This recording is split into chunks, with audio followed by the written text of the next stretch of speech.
It has become more obvious that Geneva III conference will be postponed for a few days, especially after the UN voiced Staffan de Mistora's doubts to hold the conference on the 25th of January.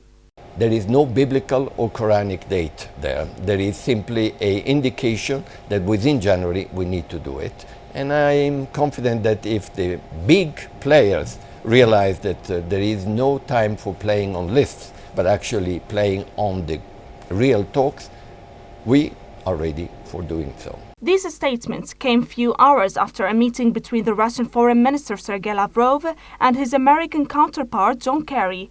Lavrov confirmed that both sides agreed to begin the negotiation before the end of this month, despite all the disagreements on the list of the opposition delegation and the extremists, which the Russian side insists that the Army of Islam and Ahrar al-Sham are both terrorist groups and it's unacceptable to negotiate with them.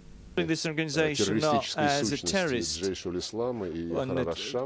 Ahrar al-Sham and others. The first one shelled civilian districts of Damascus, the capital of Syria, including the embassy of the Russian Federation, and the second one is an affiliate of Al-Qaeda. We provided our own materials with the facts that prove the process of identification of terrorist organizations is still underway. We hope that our position will be upheld.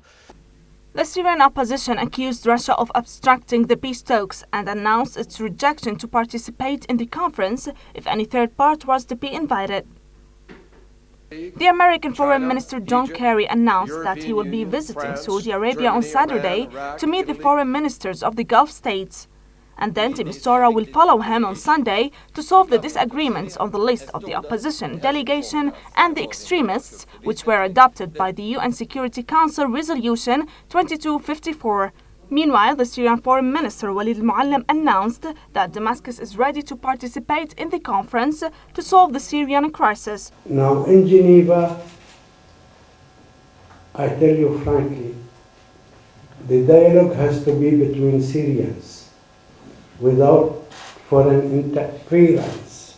We don't accept any interference from outside, because if this interference happens, Geneva will fail.